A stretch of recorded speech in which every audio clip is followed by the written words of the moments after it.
Imagine waking up to this alert on your screen. World War III starts tomorrow. Sounds like fiction? Today we're going to test what the most advanced AIs actually project, and more importantly, how far we can trust them. If you enjoy science and geopolitics without the hype, subscribe to the channel, drop a like, and turn on notifications now. It really helps this content reach more people. In 2025, different simulations consulted models like ChatGPT, DeepSeek, Gemini, and Grok.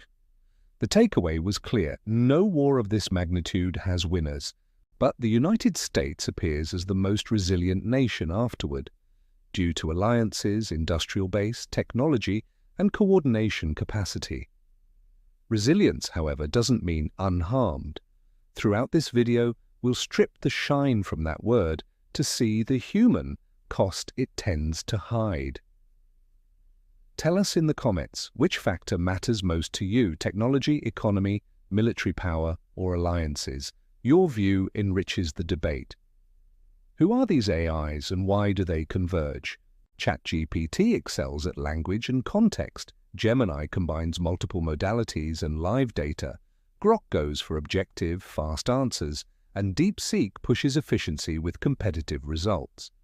When asked to weigh conflict scenarios, they tend to assess four pillars of resilience: technology, military power, economy, and alliances. On balance, the US leads thanks to global presence, partner networks, innovation, and a diversified industrial base. Still, resilient is not victorious. At best, it's the capacity to absorb the shock and keep operating, often with pain and loss. When AI enters the battlefield, the game speeds up. Militaries already test AI to suggest targets, fuse sensors, and support decisions. There are reports of artillery shots assisted by algorithms and of model suites tailored for defense environments. Research in China indicates the PLA can generate thousands of battle scenarios in seconds, a task that would take human planners many hours. But this speed has a price. Many systems behave like black boxes. The answer arrives faster than we can explain, and a decision that can't be explained is a dangerous shortcut to action without accountability. If you know someone who thinks AI is infallible, share this video with them right now. Starting this conversation is already a form of prevention. The same speed that protects can knock out the safety brake. If an operator doesn't understand how the algorithm reached a conclusion, how do you challenge a false positive? And what happens when the optimal machine solution ignores human, cultural, and political nuances that don't fit in a spreadsheet? It gets even more serious with nuclear risk. Neural networks accelerate pattern detection in warning systems, but make it harder to justify launch or no-launch decisions. The nightmare is accidental escalation triggered by a machine selecting and firing without real human supervision. History shows how false positives can arise from mundane details. In 1983, sunlight reflections were interpreted as missiles. A skeptical human, Stanislav Petrov, doubted the alert and avoided catastrophe. Would an AI have done the same? Even with humans in the loop, algorithmic systems have failed before. And despite diplomatic efforts to keep humans in ultimate control, the paradox remains: nuclear events are rare, so there isn't enough data to train reliable models precisely where mistakes are unforgivable.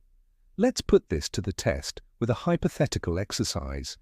Imagine an electromagnetic pulse knocking out large parts of the US power grid. Within hours, elevators stop, hospitals struggle for energy, communications fail. Command activates protocols. Meanwhile, allies and adversaries recalculate positions. AI spits out decision trees, but commanders face a dilemma: trust the simulation or account for human variables the model can TC? In this framing, the US tends to retain some governance capacity thanks to structural assets. Other powers run into different constraints of geography, economy, and alliances.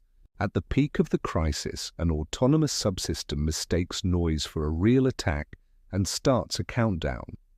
The degraded network hinders intervention. In a split second, the fate of millions hinges on a button and on human stubbornness to pull the right cable in time. If this scenario put you on alert, share the link to this video with your groups and tag someone who needs to see it. Responsible information saves lives. If the worst happens, what do you do in the first weeks? Plan ahead. Know whether you live near likely targets, prepare a 2-week kit, water, non-perishables, masks, potassium iodide, first aid, a hand crank radio, flashlights, and a heat source. Think about shelter, basements or underground spaces, concrete and soil as shielding, simple sealing to reduce contamination. If there's a warning or flash, lie face down, protect skin and eyes, and get to shelter. The first 24-48 hours carry the highest radiation. Seal doors and windows, change clothes if there's fallout dust. Use a Geiger counter if possible. Ideally, remain sheltered for up to 2 weeks. Then move to less affected areas, prioritize boiled water, hygiene, protected growing, and, above all, community networks. Mental resilience matters as much as physical. In scarcity, organized communities reduce conflict and save lives. The quiet prepper on your block can become the anchor for an entire street. Quick pause. Take a screenshot of this checklist and save it. When you need it, it's ready. Back to the limits of the machine. Even the biggest AI investors admit it. Black boxes, software understanding gaps, and mandatory human verification aren't optional. They're pillars against tragedy. International law demands explanations. And without nuclear crisis data, models trained in peacetime can generalize poorly exactly when we need cool heads, context, and prudence. Algorithms don't feel empathy. They don't carry the moral weight of decisions that change the fate of families and nations. That's why no machine should decide life and death on its own. If you support AI governance with a human in the loop, comment "human in control" below. Let's measure the strength of that idea. In the real world, 2025 is a boiling chessboard. Active regional conflicts raise the risk of miscalculation. Great power tech competition accelerates drones, munitions, electronic warfare, and malware that can hide until the exact moment to strike.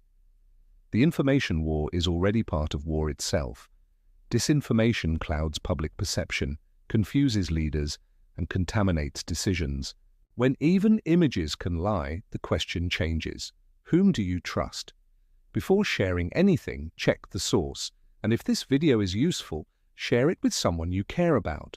What remains is in our hands. Close the gap in digital AI literacy. Understand the limits of tools before relying on them. Push for norms that keep humans in ultimate control over the irreversible. Teach critical thinking, basic data literacy, and cyber hygiene early. Strengthen communities, plan, support mental health, grow, and share, because care networks win more wars than any army imagines, and at the same time recognize that the same AI that scares us also saves lives in science, health, and climate. Technology is the tool, purpose is human. To recap without illusions, simulations cited in 2025 may point to the US as more resilient, but that doesn't turn war into victory. AI speeds decisions, yet lack of explainability and rarity of nuclear events make it dangerous to put AI on the trigger. False positives have killed. In the past, we avoided the worst thanks to human skepticism. Preparation and community raise the odds of getting through catastrophe. Diplomacy and regulation are essential to keep machines away from the final act. If this broadened your view, like the video, subscribe and turn on notifications. You'll help build an audience that thinks together and prepares better. AI may try to predict a war, but we decide whether it happens. The final question is simple and powerful. What future do you choose to build? Answer in the comments and send this video to 2 people now. Shared knowledge is multiplied protection.